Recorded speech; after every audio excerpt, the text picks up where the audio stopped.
বাংলাদেশের দীপু বলে একটা ছেলে, হ্যাঁ, ছেলেটা হিন্দু ধর্মের মনে হয়। তো ও কোনো একটা বিষয়ে আল্লাহ নবী সাল্লাল্লাহু আলাইহি ওয়াসাল্লামের ব্যাপারে কোনো কথা বলেছে, কোন একটা কথা বলেছে। যাই হোক, সেই ছেলেটাকে দেখছি মেরে ল্যাম্প পোস্টে টাঙিয়ে উলঙ্গ করে তলাতে আগুন জ্বালিয়ে তাকে পুড়িয়ে দেওয়া হয়েছে। আস্তাগফিরুল্লাহ, এত নির্মম ভাবে অত্যাচার একটা মানুষ কিরকম করে। এই ঘটনার জন্য সোশ্যাল মিডিয়াতে ইসলামের কলঙ্ক হচ্ছে, ইসলাম সম্পর্কে মানুষ ভুল ধারণা করছে, অথচ ইসলাম এটা নয়। মুহাম্মদ সাল্লাল্লাহু আলাইহি ওয়াসাল্লাম যিনি আমাদের নবী, তায়েফের মাঠে রক্তাক্ত অবস্থাতে বেঈমানদের হাতে যখন মার খেয়েছিলেন, পাহাড়ে নিযুক্ত থাকা ফেরেশতারা আল্লাহর নবীকে বলেছিলেন, আল্লাহর নবী আপনি একবার যদি অর্ডার দেন, দুই দিকের দুটো পাহাড়কে এক জায়গায় চেপে এদেরকে শেষ করে দিব। আল্লাহর নবী সাল্লাল্লাহু আলাইহি ওয়াসাল্লাম শেষ করার কথা বলেছিলেন না তাদেরকে ক্ষমা করে দিয়েছিলেন? ক্ষমা করে দিয়েছিলেন। একজন ইহুদি মসজিদে এসে ছচ্চর করে পেচ্ছাপ করে দিচ্ছে, আল্লাহর নবী সাল্লাল্লাহু আলাইহি ওয়াসাল্লাম তাকে আঘাত করেছিলেন না ক্ষমা করে দিয়েছিলেন? ক্ষমা করে দিয়েছিলেন, এবং পরবর্তীতে সে ইসলাম গ্রহণ করেছে। শুধু কোরআন এবং হাদিসের দাওয়াতের মাধ্যমে ইসলাম এসেছে তা নয়, মুহাম্মদ সাল্লাল্লাহু আলাইহি ওয়াসাল্লামের ব্যবহার, তার আখলাক, তার চরিত্র, তার নম্রতা, তার মিষ্টি ভাষী, তার হৃদয় কোমল, এই সমস্ত দিকের দিকেও তাকিয়ে মানুষ ইসলামের দিকে এসেছে। এসেছে কি আসেনি? এসেছে। এই অত্যাচার কেন? যারা এই কাজ করেছে বাংলাদেশের মাটিতে ধিক্কার জানাই এই অপরাধীদেরকে, এবং এদের কঠিনতম সাজা দেওয়া উচিত। কারণ এদের জন্য আজকে ইসলামকে মানুষ অন্য চোখে দেখছে। এদের জন্য শুধুমাত্র যারাই এই কাজ করেছে তাদেরকে মুসলিম বলতেই কষ্ট হচ্ছে, যারা কেমন মুসলমান। আল্লাহু আকবার। অথচ আল্লাহ সুবহানাহু ওয়া তাআলা বলছেন, ওয়া আসলিহু জাতা বাইনিকুম, আপসের মধ্যে কখনো ঝগড়া ঝামেলা হলে মিটিয়ে নাও। আতিউল্লাহ, আল্লাহর আনুগত্য করো, ওয়া রাসূল, রাসূলের আনুগত্য করো। ইন কুনতুম মুমিনিন, তোমরা যদি মুমিন হও। তাহলে আমরা এত সমস্যার সম্মুখীন, তার আরেকটা কারণ আমাদের উপরে এত অত্যাচার অনাচার, তার একটা কারণ কি বলেন তো? এই দুটো জিনিস আমরা বাদ দিয়ে দিয়েছি। আল্লাহর আনুগত্য করি না, রাসূলের আনুগত্য করি না। আল্লাহর ইতাআত করি না, আর রাসূলের আনুগত্য করি না। এই দুটো জিনিসের কারণে আজকে সারা পৃথিবী বুঝতে পেরেছে যে এ মুসলমান সে মুসলমান নেই। এখনকার মুসলমানের চরিত্র কেমন? ভোটের আগের দিন যদি বিজেপি ওকে 2000 টাকা দেয়, ভোট মেরে দিবে, সেই মুসলমান। উপর মহলও বুঝতে পেরেছে এরা বদরের মাঠে যে মুসলমান ছিল সে মুসলমান নয় এরা। হ্যাঁ, উহুদের মাঠে যে মুসলমান ছিল ও মুসলমান এরা নয়। আজকে বুঝতে পেরেছে উপর মহল পর্যন্ত। যারা 6% সারা দেশ শাসন করেছে সে মুসলমান এরা নয়। এরা কোন মুসলমান? এরা সেই মুসলমান রাতের অন্ধকারে ভোট বিক্রি করা মুসলমান। তাতে তোমার মসজিদ ভাঙুক, তোমার মাদ্রাসা উচ্ছেদ করে দিক, তোমার বউ বেটিকে নিয়ে পালাক, তাতেও দরকার নেই, ওর পয়সার দরকার। সেই মুসলমান। ওই জন্য তো আজকে আমাদের এই অবস্থা। কি বলছি বুঝতে পারছেন? কটা পর্যন্ত চলবে মোটামুটি? ধৈর্য। আপনাদেরকে তাহলে আর একটা কথা বলি। একটা মাত্র মুহাম্মদ সাল্লাল্লাহু আলাইহি ওয়াসাল্লামের কথা অমান্য করার কারণে মুসলিমদের কি অবস্থা হয়েছিল? একটা। যারা মাদ্রাসার ছাত্ররা আছো তোমরা এটা শোনো, তোমরা জানো তবুও শোনো, দেখবে তোমাদের বক্তব্য দিতে অনেক সুবিধা হবে। এক, উহুদের যুদ্ধ হয়েছিল কত হিজরিতে? কে বলছে? বলো, তুমি বলো। হয়েছে কে? 3 হিজরিতে। 3 হিজরিতে উহুদের যুদ্ধ হয়েছিল। আল্লাহ নবী সাল্লাল্লাহু আলাইহি ওয়াসাল্লামের পক্ষে সৈন্য ছিল মুসলিম কতজন?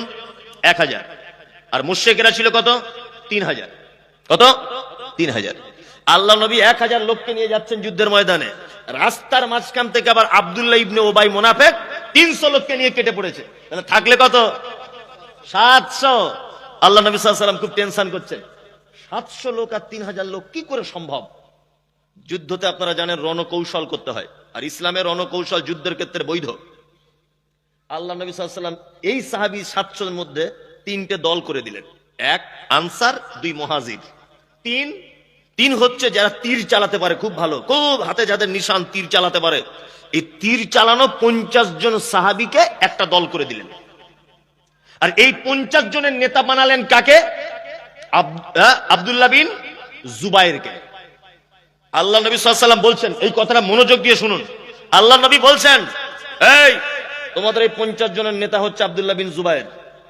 তোমরা এই যে রুমা পাহাড় আর এই যে উহুদ পাহাড়, এই দুটো পাহাড়ের মাঝখানে সুড়ঙ্গ রাস্তা দেখতে পাচ্ছ, এই রাস্তাটায় তোমরা দাঁড়িয়ে থাকবে, ঘাঁটিটা ছাড়বে না। কতক্ষণ রাস্তা ধরে থাকবে? তোমরা যদি দেখো আমাদেরকে উহুদের ময়দানে মেরে শেষ করে দিয়েছে, আমাদের মাথার মগজগুলো পাখিতে এসে ছিঁড়ে ছিঁড়ে খাচ্ছে, তবুও তোমরা এই ঘাঁটি ছেড়ে যাবে না। আমি মুহাম্মদ সাল্লাল্লাহু আলাইহি ওয়াসাল্লাম যতক্ষণ না তোমাদেরকে না ছাড়তে বলবো, ঘাঁটিতে তোমরা দাঁড়িয়ে থাকবে, এই ঘাঁটি ত্যাগ করবে না। ভালো, যুদ্ধ চলছে। যুদ্ধ চলতে চলতে চলতে চলতে মাত্র 650 লোক, আর এদিকে তো 50 জন ঘাঁটি ঘিরে আছে। 650 লোকের আঘাতে 3000 লোক ময়দান ছেড়ে পালিয়ে চলে গেল। এই 50 জন তখন ইখতিলাফ, মতভেদ করলো। হ্যাঁ, যুদ্ধ তো শেষ, চলো তাহলে চলে যায়, আর কি হবে, যুদ্ধের মালটাল গুলো গোছাগুছি করি, উট ঘোড়া সব এক জায়গায় করি। আব্দুল্লাহ বিন জুবায়ের বলছেন, খবরদার নয়, আল্লাহ নবী আদেশ আসেনি এখনো পর্যন্ত, আল্লাহ নবী সাল্লাল্লাহু আলাইহি ওয়াসাল্লাম এখন এই ঘাঁটি ছাড়তে আমাদের বলেনি, তোমরা এই ঘাঁটি ছেড়ে দিও না, ক্ষতি হয়ে যাবে। আব্দুল্লাহ বিন জুবায়ের নেতার কথা মানলো না। নেতার কথা না মেনে তারা উহুদের ময়দানে ঝাঁপিয়ে পড়লো। সুড়ঙ্গ রাস্তা ফাঁকা হয়ে গেল। বিপরীত দিক থেকে খালিদ বিন ওয়ালিদের নেতৃত্বে পুনরায় মুসলিমদের উপরে আবার ঝাঁপিয়ে পড়া হলো। এমন মারা হলো মুসলিমদেরকে, আল্লাহ নবী সাল্লাল্লাহু আলাইহি ওয়াসাল্লামের তরতাজা 70 জন সাহাবী উহুদের ময়দানে শহীদ হয়েছিলেন। আল্লাহ নবী সাল্লাল্লাহু আলাইহি ওয়াসাল্লামের নিজের দাঁত ভেঙে দেওয়া হয়েছিল। আল্লাহ নবী সাল্লাল্লাহু আলাইহি ওয়াসাল্লামের মতো দেখতে একজন সাহাবী মুসআব বিন উমায়ের, যুবক তরতাজা সাহাবী, শহীদ হতে হয়েছিল। আল্লাহ নবী সাল্লাল্লাহু আলাইহি ওয়াসাল্লামের চাচা হামজা রাদিয়াল্লাহু তাআলা আনহু শহীদ হয়েছিলেন এই যুদ্ধতে। আল্লাহ নবী সাল্লাল্লাহু আলাইহি ওয়াসাল্লামের বিখ্যাত সাহাবী আব্দুর রহমান ইবনে আউফ, তিনি শহীদ হয়েছিলেন। হামজা রাদিয়াল্লাহু তাআলা আনহু, তিনি এই যুদ্ধতে শহীদ হয়েছিলেন। আল্লাহ নবী সাল্লাল্লাহু আলাইহি ওয়াসাল্লামের একটা মাত্র কথা অমান্য করার কারণে পুনরায় আবার বিপর্যয় নেমে এসেছিল উহুদের ময়দানে মুসলিমদের উপরে। জিতে যাওয়া যুদ্ধকে আবার মুসলিমরা ক্ষতিগ্রস্ত হলো একটা কথা অমান্য করার কারণে। আপনি কত কথা অমান্য করেন? ঘুম থেকে উঠে ঘুমাতে যাবার আগ পর্যন্ত একটা আল্লাহর নবীর মতো করে চলেন, বলুন চলেন? আমাদের উপরে আযাব আসবে না তো কাদের উপরে আসবে? কাদের উপরে আসবে? আজকে আপনার চুল কাটা ইহুদি খ্রিস্টানদের মতো, আপনার ছেলের জিন্স প্যান্ট পরা ইহুদি খ্রিস্টানদের মতো। আজকে আপনার রুজি রুটি ইনকামের রাস্তা ইহুদি খ্রিস্টানদের মতো। মসজিদে সালাত হচ্ছে, আপনি যাচ্ছেন না, আজান হচ্ছে, 10 পয়সা দাম দিচ্ছেন না। এই জাতির উপরে আসবে বিপদ, না তো কার উপরে আসবে? আল্লাহ সুবহানাহু ওয়া তাআলা বলেছেন, আল্লাহ সুবহানাহু ওয়া তাআলা বলেছেন, কি বলেছেন? আহাব্বা ইলাইকুম মিনাল্লাহি ওয়া রাসূলিহি, তোমরা আমাকে ভালোবাসবে, আমার রাসূলকে ভালোবাসবে। ও জিহাদিন ফি সাবিলিহি, আমার রাস্তায় জিহাদ করাটা কখনো প্রয়োজন হলে তোমরা ঝাঁপিয়ে পড়বে। এই তিনটে কাজ যদি তোমরা না করো, ফাতারাব্বাসু, তোমরা অপেক্ষা করো, হাত্তা ইয়াতি আল্লাহু বিআমরিহি, আমার আযাব, আমার হুকুম আসা পর্যন্ত। মুসলিমদের উপরে বর্তমানে যত রকমের বিপর্যয় সব আল্লাহর পক্ষ থেকে হচ্ছে। শিক্ষা নেন, শিক্ষা নেন, শিক্ষা নেন। আল্লাহর পক্ষ থেকে আযাব আপনার উপর আসছে। আপনি এখন আর সে মুসলিম নেই। আপনি নিজেকে থার্মোমিটার দিয়ে একবার চেক করে দেখুন। আপনি বলুন আমি মুসলিম, বলুন। শুধু নামটা আপনার আছে আব্দুস সামাদ, বাকি কাজগুলো আপনি আমি সবাই মিলে আত্মসমীক্ষা করি, সবাই মিলে একবার পরীক্ষা করি যে আমি কি সত্যি মুসলিম। আল্লাহু আকবার, আমি কি সত্যি মুসলিম? আত্মসমীক্ষা করুন। আমাদের অধঃপতনের কারণ এগুলো কি? মুহাম্মদ সাল্লাল্লাহু আলাইহি ওয়াসাল্লামের আনিত দ্বীন অনুযায়ী আমরা চলতে পারছি কি না? কেউ চলতে পারছি না। তবে একটা কথা মাঝখানে বলে দিই, তবে ভয় করবেন না, ভয় করবেন। আমাদের উপরে যতই আযাব গজব আল্লাহর পক্ষ থেকে আসুক আর বান্দাদের পক্ষ থেকে আসুক, টেনশন করবেন না। লা তাহজান ইন্নাল্লাহা মা'ানা, কোনো ভয় নেই। আমাদের সাথে আছেন কে? কে? আল্লাহ। আমাদের ব্যাপারে চক্রান্ত করে পৃথিবীর কেউ কোনোদিন টিকতে পারেনি, কেউ টিকতে পারেনি। ফেরাউন টিকতে পেরেছিল, নমরুদ, বাংলাদেশের হাসিনা পেরেছে? পারেনি। নরেন্দ্র মোদী একটু দেরি হবে, একটু দেরি হবে, তবে খুব তাড়াতাড়ি গুটিয়ে এসেছে, বুঝলেন না? গুটিয়ে এসেছে খুব তাড়াতাড়ি, খুব তাড়াতাড়ি। ধৈর্য ধরুন। মানে ভারতবর্ষের 1947 সাল থেকে নরেন্দ্র মোদী পর্যন্ত 14 নম্বরের প্রধানমন্ত্রী, 14 নম্বরে সিরিয়ালে। এই 14 নম্বর প্রধানমন্ত্রী পর্যন্ত সব থেকে কম লেখাপড়া জানে, কম অভিজ্ঞতা সম্পূর্ণ, সেটা হচ্ছে নরেন্দ্র মোদী। কি বললাম বুঝলেন না?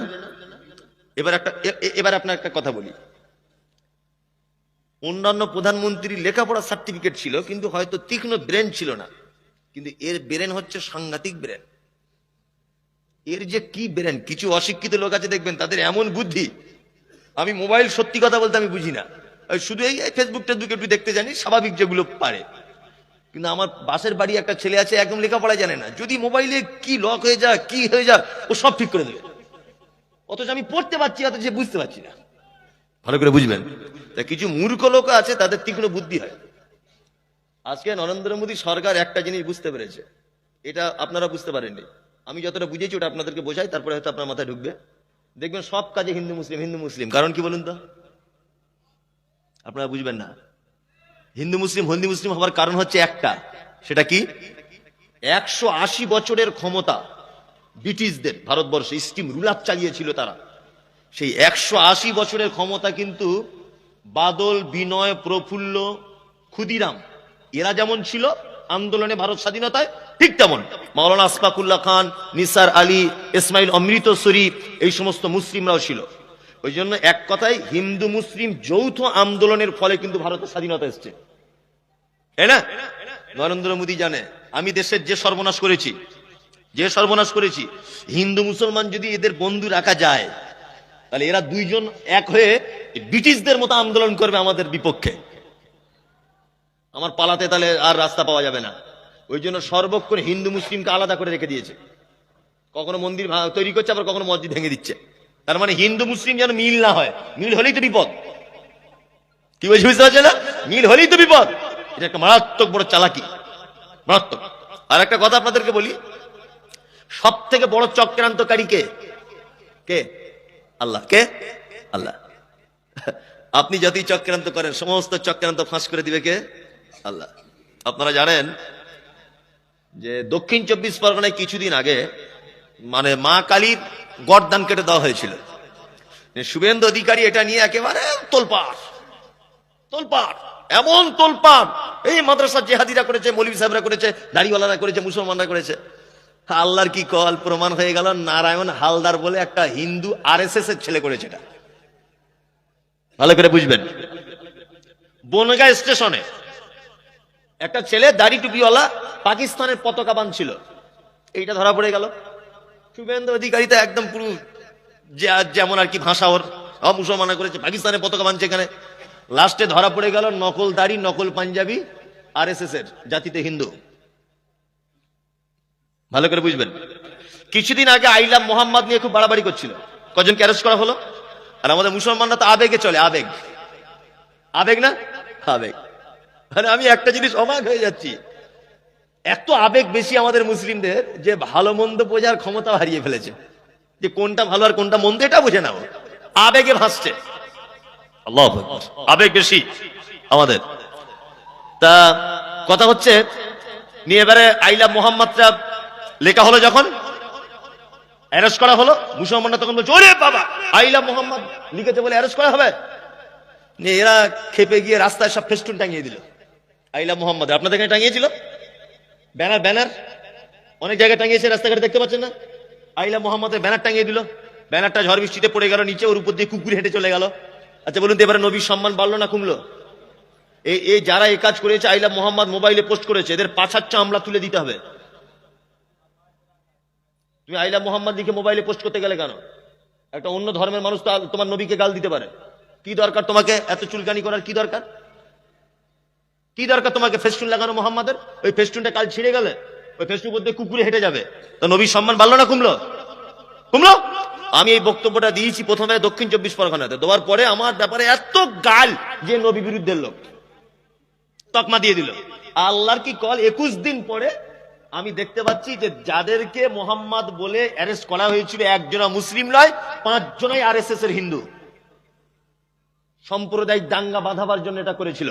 তার আগে ছিল বিহারের ভোট, তারপরে মনে আছে হিন্দু মুসলিম বিহারে একটা সাম্প্রদায়িকতা বাঁধানোর জন্য এটা চক্রান্ত করা হয়েছিল। এটা ফাঁস হয়ে গেল। এখন শেষ ফাঁদ পেতেছে এসআইআর করতে হবে। ঘর মে আগ লাগি হ্যায় ঘর হি কি চিরাগ সে। শুভেন্দু খুব বড় বড় লেকচার মারছিল, এখন ওর বাড়ির পাশে 350 লোকের নাম বাদ একজন মাত্র মুসলিম। খেলা সামলাও। বিহারে 4.5 লক্ষ লোকের নাম বাদ মাত্র 78 জন মুসলিম, 3 জন রোহিঙ্গা। 4.5 লক্ষের ভিতরে কত মুসলিম? 78 জন। ঠেলা সামলাও। মানে অপরের জন্য গর্ত খুঁটলে গর্তে পড়তে হয় কার? নিজে। কি বললাম বুঝলেন না? এসআইআর টেসআইআর এসব থাকবে না। আমি মমতাজুল ইসলাম বলছি, লিখে নেন, এটা থাকবে না। কারণ যাদের জন্য গেঁড়া কল করেছিল এখন বিপদ ওদের বেশি হয়ে গেছে। ওই জন্য দেখবেন বলবে এসব করে আর লাভ নেই, আমরা সবাই ভালো, আমরা সবাই মিলে জিলে থাকি। তার মানে কি গেঁড়া কলে ফেসেছে, তো কিছু করার নেই। এখন আর নতুন করে এসআইআর নিয়ে কেউ কিছু বলছে দেখছেন? আর কোনো কথা নেই। আর আমাদের মুসলমানদের যাদের নাম বাদ গেছে, আমাদের কিছু বদমাইশির জন্য বাদ গেছে। বদমাইশি কি? বেটার নাম রেখেছে মোহাম্মদ আসগার আলী লস্কর তরফদার। অরিজিনাল কথা বলছি, মোহাম্মদ শফিউর রহমান সরকার তরফদার। আচ্ছা, এই নাম কেউ লিখতে পারবে? লিখতে পারবে না তো? না, নামের গন্ডগোলের কারণে নাম বেশি বাদ গেছে। হাদিস কোরআনে কত ছোট ছোট নাম আছে, নাম রাখুন। আব্দুল্লাহ, শর্ট নাম আব্দুল্লাহ। আদিল, মেয়ে হলে নাম রাখুন আয়েশা, খাদিজা, ভুলের কোনো জায়গা নেই। আর মুসলমানদের আর একটা দোষ কি, আমার নাম মমতাজুল ইসলাম, আবার আমার ছেলের নাম লেখার সময় লিখছি তামিমুল শেখ তামিমুল ইসলাম। এ শেখ কোথা থেকে এলো? কোথা থেকে এলো? এই ব্যাপারগুলো আগেকার মানুষ যা করেছে না জানার কারণে। নতুন বাচ্চা কাচ্চা হলে খুব সাবধানে নামটাম রাখবেন। আগামী দিন আরো খারাপ আসছে। আগামী দিন কি আরো খারাপ আসছে? সচেতন ভাবে থাকবেন, খুব স্ট্রং ভাবে থাকবেন। আমার ভুল ধরবে কি আমি তার ভুল ধরবো, এরকম হয়ে থাকতে হবে। তবে টেনশন করবেন না। 2002 সালের ভোটার লিস্ট দূর কি বাত হয়। মুহাম্মদ সাল্লাল্লাহু আলাইহি ওয়াসাল্লাম বলেছেন, কুল্লু আজমিন ইয়াকুলুত তুরাব। মানুষের মাটির এত পাওয়ার, মানুষকে তার ভিতরে দিলে মাটি একেবারে খেয়ে চৌচির করে দেয়। ইল্লা আজমি জামবে। তবে শোনো, মানুষের শরীরে একটা হাড্ডি আছে, কিয়ামত পর্যন্ত কবর খেতে পারে না। কিয়ামত পর্যন্ত কবর খেতে পারে না। তার মানে বুঝতে পারা যাচ্ছে পুরাতন কবরস্থায় কবর খুঁড়লে একটা দুটো হাড্ডি পাওয়া যায়, যায় কি যায় না? তারপরে আল্লাহ নবীর কথা সত্য, এটা আপনার বিশ্বাস করেন? নবীর কথা সত্য বিশ্বাস করেন? 2002 সালের ভোটার লিস্ট দূরের কথা, আমার দাদুর কবর থেকে হাড় বার করে ডিএনএ টেস্ট করে প্রমাণ করবো আমি মমতাজুল দেশের নাগরিক। তুমি কি করবে? তুমি তো চিতায় পুড়িয়ে দিয়েছ। তুমি কি করবে? হ্যাঁ, তোমার তো আগুনে ঝলসে শেষ হয়ে গেছে। আমাদের গেঁড়া কল করতে এসো না, আমরা কবর থেকে হাড্ডি তুলে প্রমাণ করবো ডিএনএ টেস্ট করে আমরা দেশের নাগরিক। তুমি কি করবে করো। কি বলছি বুঝতে পারছেন না? হ্যাঁ, ওই জন্য বলছি কোন রকমের যারা ইমামদার মুসলিমদের বিপক্ষে দাঁড়িয়েছে, আল্লাহর পক্ষ থেকে তারা ধ্বংস হয়েছে। সময়ের অপেক্ষা, ধৈর্য ধরুন, ধৈর্য ধরুন। সময় কথা বলবে, ধৈর্য ধরুন। আর নিজের ইমানটাকে কি করুন? মজবুত করুন। ইনশাআল্লাহ দেখবেন আল্লাহ আপনার পক্ষ হয়ে আপনাকে বিজয় দান করবে ইনশাআল্লাহ। এই শুনুন শুনুন শুনুন, বসুন, বসুন। 12:30 বাজে, আপনারা চলে যাবেন। 12:35 হয়ে গেল, চলে যাবেন। শীতকাল, আমি আপনাদেরকে বিরক্ত করছি না। এবার একটা ছোট্ট কথা উপদেশ আপনাদেরকে আমি দিই। উপদেশ কি? আচ্ছা বলুন তো, একটা দেশকে বাঁচাতে পারে কারা? বলুন, একটা দেশ, এই দেশকে বাঁচাতে পারে কারা? দেশের সেনারা। সেনা দুর্বল হলে দেশ দুর্বল, তাই না? আচ্ছা বলুন, ইসলামের সেনা কারা? কারা ইসলামের সেনা? কারা? আলেমোলামারা, তাই না? ইসলামটাকে ধরে রেখেছে কার? আলেমোলামারা। আর এই সেনা তৈরি হবার কারখানা কোথায়? মাদ্রাসা। কোন দেশ যখন আর একটা দেশে যখন আক্রমণ করে, দেখবেন সেনা ঘাঁটিতে আক্রমণ করে, পারে না? সেনার ঘাঁটিতে আক্রমণ করে, কারণ সেনাগুলোকে মারতে পারলে দেশটাকে দখল করা খুব সহজ। ওই জন্য দেখবেন ভারতবর্ষের সরকার অন্য কোনো জায়গায় টার্গেট নেই, মাদ্রাসা। তার মানে সরকার জানে যে এইখান থেকে ইসলামের সেনা তৈরি হয়, এই সেনার কারখানা আগে ভাঙতে হবে। কি বললাম বুঝলেন? সরকার সব থেকে বেশি রাগ এই সেনার কারখানা ভাঙার জন্য। আচ্ছা এবার বলুন, আমাদের এই সেনা যদি দুর্বল হয়ে যায়, তাহলে আমরা টিকে থাকতে পারবো? আপনার মায়ের জানাজা পড়াবে কে? বাপের কে পড়াবে? বেটির বিয়ে কে পড়াবে? ছেলের আকিকা কে? ছাগল জবাই করবে কে? তার মানে এই সেনার কারখানা ছাড়া আপনি বাঁচতে পারবেন না। এই সেনার কারখানাগুলো টিকিয়ে রাখার দরকার আছে না নেই?